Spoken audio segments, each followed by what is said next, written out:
في ضربة قوية للجزائر، أعلن مسؤولون في الاتحاد الأفريقي لكرة القدم عن دعم العديد من الدول الإفريقية رئيس الجامعة المغربية من أجل تولي منصب رئيس الكاف خلفاً للرئيس الحالي موتسيبي من جنوب إفريقيا، ويرون فيه أنه سيكون الرجل المناسب في المكان المناسب، خاصة بعد الإنجازات والتطورات التي شهدتها الكرة المغربية في الفترة الأخيرة. نظن باللي لقجع راهو يلعب بالبساط على أرجل موتسيبي. اليوم يريد أن موتسيبي يدير غلطات وإحنا على مشارف جمعية انتخابية مقبلة. أنا نظن راهو يرميه على راسه كما يقولوا بالعامية باش يدير غلطات ويقسم هذه الكونفدرالية اللي راهو باغي يديها بكل الوسائل. احنا ماناش تاع الكولسة كما يظن البعض، انك تروح تجيب الكولسه وتدي الكابات وتدي الصورد وتمد الدراهم وتشتري الذمم، لانه الذي يشتري الذمم يبيع ذمته في النهايه عندما يكون الامر يهم الجزائر. الجزائر لها مبادئ اخرى، الجزائر التي اليوم الجزائر ودبلوماسيتها هو العوده الى افريقيا، فتح الخطوط، استثمارات،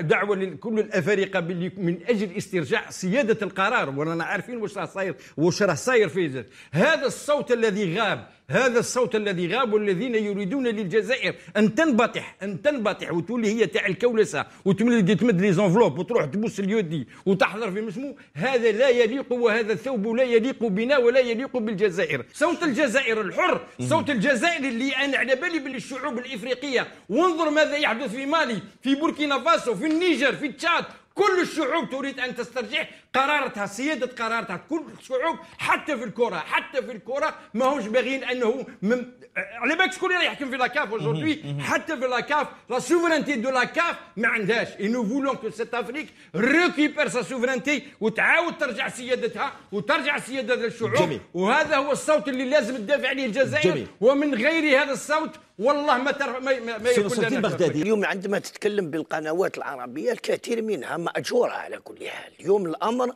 ما راهوش حابس عند الكونفدرالية ولا اليوم الله غالب. اليوم خرجت الناس الاستعمار والناس ماتوا من أجل لا استعمار في أي بلد. رانا نشوفوا باللي الناس تحاول ترد الاستعمار للبلدان تاعها. هذا كذلك نظن ماهوش كل الناس، لأن نستثني الشعوب. اليوم الشعوب الله غالب راهي الله غالب على امره، مغلوبه على امره، الفلسطينيين وما ادراك مغلوبه على امره تحت هيمنه. الاكيد انا نقول باللي الجزائر كذلك في 82 لعبوا عليها كاس العالم والوقت اعطاها الحق.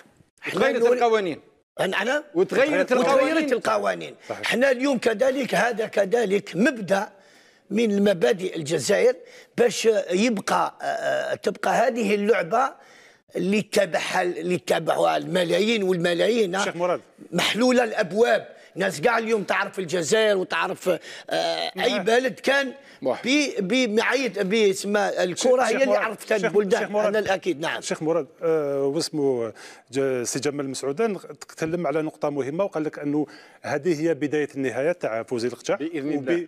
اليوم كاين تجاوزات من طرف هذا الحقير، انا لان ما نسميهش رئيس لان حقير، لان اليوم عنده مهمه. تقصد فوزي لقجع؟ لا، فوزي لقجع نعم. كنت جاي عنده يعني رئيس الجامعه المغربيه اللي هو في نفس الوقت وزير الميزانيه في المغرب. فوزي لقجع والله سيد الكرة الأفريقية، أنا أشوف هذا الرجل سيد الكرة الأفريقية في الوقت الحالي، ويستاهل كل الدعم وكل التقدير على اللي قدمه للمغرب والكرة الأفريقية.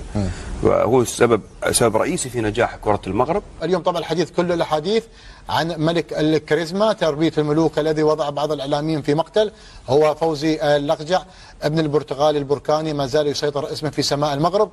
هو ابن المغرب الوافي الصادق الأصيل المحب لبلده وملكه، هو لقجع الذي ما زال محب للأندية المغربية ومنتخبات بلاده.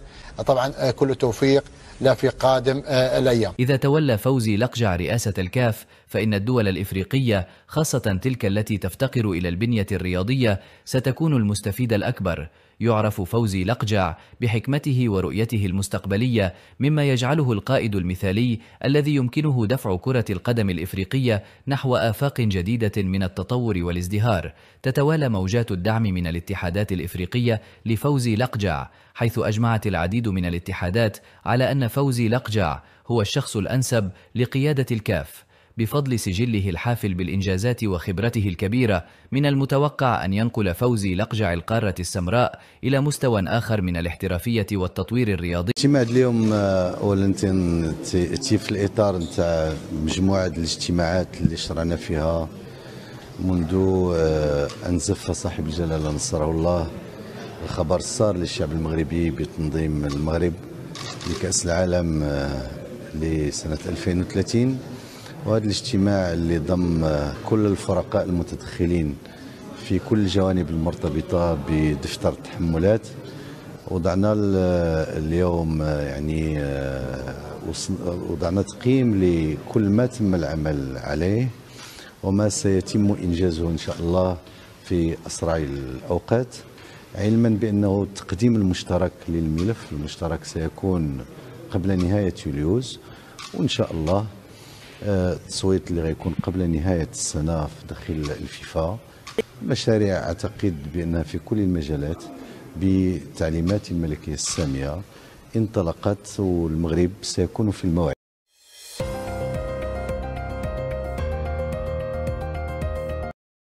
إذن مشاهدينا الكرام، دائما وأبدا بكاء وجنون وهوس الإعلام الجزائري سببه واحد، وهو رجل اسمه فوزي لقجع رئيس الجامعة المغربية لكرة القدم، الذي أنا شخصيا لا أستغرب إذا وضعت كل الدول الإفريقية باستثناء الجزائر طبعا ثقتها في هذا الرجل، لأن هذا الرجل أنا أعتقد هو الوحيد القادر على أن يقود إفريقيا إلى الطريق الصحيح، لأنه مع الأسف إفريقيا فقدت هيبتها في الساحة العالمية. يعني آخر مع الأسف هذا الشيء كنشوفوه، آخر شيء تلتفت له الفيفا هو الكرة الإفريقية، آخر شيء يلتفت له الاتحاد الدولي لكرة القدم هو إفريقيا.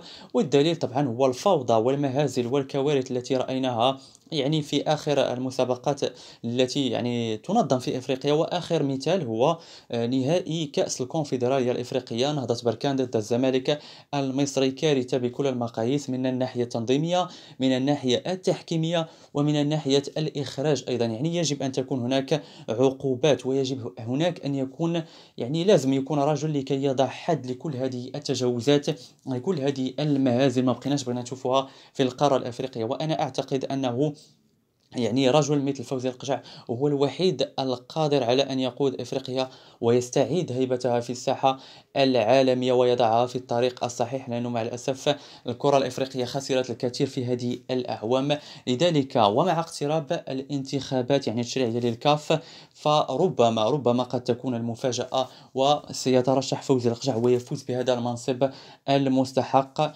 وإن شاء الله يعني يكون خير. شكرا لكم مشاهدينا الكرام على المشاهدة، نراكم في فيديو